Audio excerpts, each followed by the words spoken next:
Hey there. Thanks for the question, Clementine. Here's a question that sounds simple, but actually isn't. Why don't poorer countries just print more money?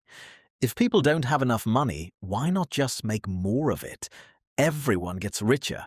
Poverty disappears. Problem solved, right? Well, not exactly. In this video, we'll understand why printing more money usually makes things worse instead of better. Let's start with something very important. Money itself is not wealth.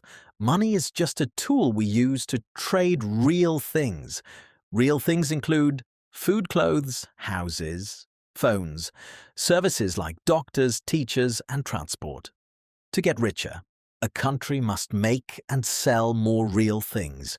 Only then does it make sense to print more money. If a country prints more money without making more things, prices go up instead. That's called inflation. So, what is inflation? Inflation is when prices rise over time because there is more money, but the same amount of stuff to buy. Economies work on supply and demand. If supply is high and demand is low, then prices fall. If supply is low and demand is high, then prices rise.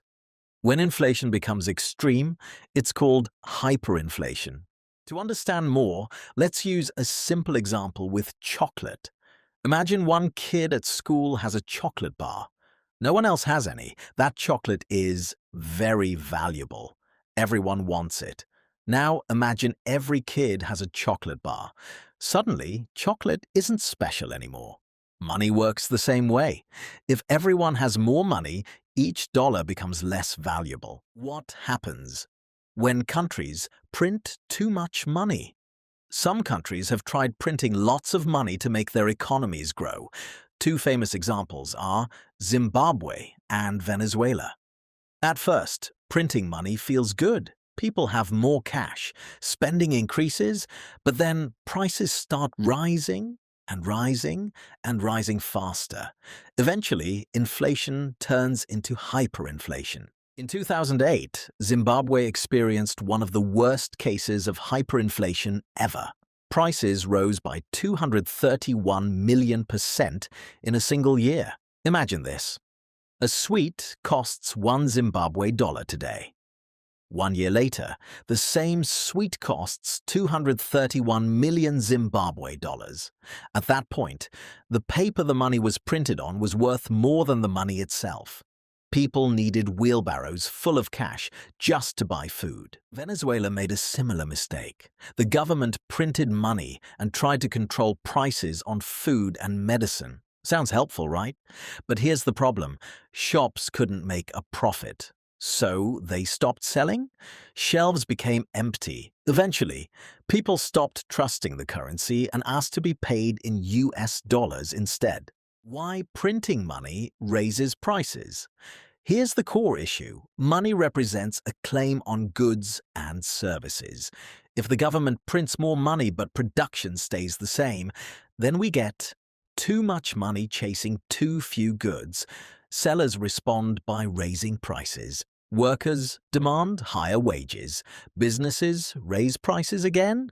This creates a vicious cycle. Think about rare Star Wars toys from the 1970s.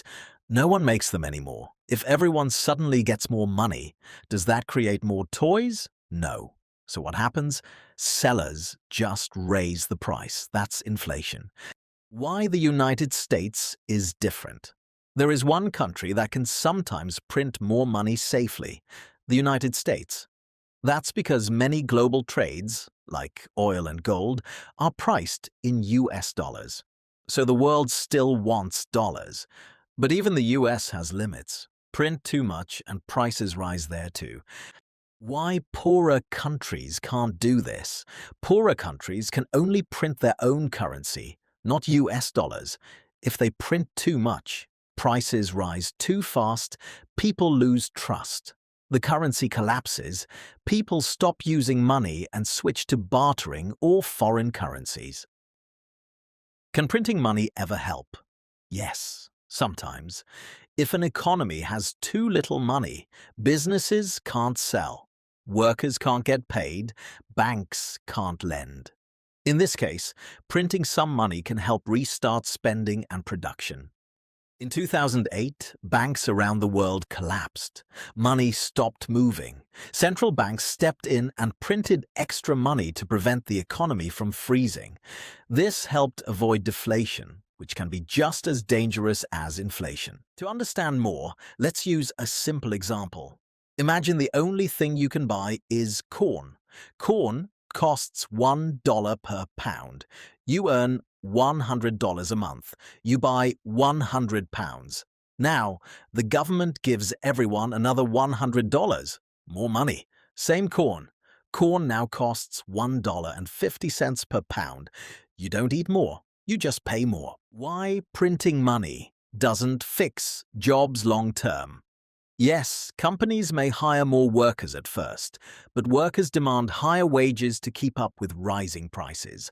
Higher wages leads to higher costs leads to higher prices. The effect disappears. Why governments don't print money to pay debt? Printing money to pay debt causes inflation, a hidden tax on savers, loss of investor trust, currency collapse, more expensive imports. In the end, debt becomes harder to pay. Hyperinflation isn't just high prices, it's the collapse of money itself. Germany in the 1920s, Zimbabwe in the 2000s, Hungary after World War II.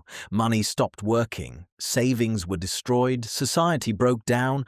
Money has no intrinsic value. It's a middleman for trade. Printing more money doesn't create more value. It's like adding a zero to every price tag overnight. Nothing real changes. The dismal science. Too little money is bad. Too much money is bad. That's why economics is often called the dismal science. Printing more money doesn't make a country richer. Making more useful things does. So next time someone asks, why don't poorer countries just print more money? You'll know the answer.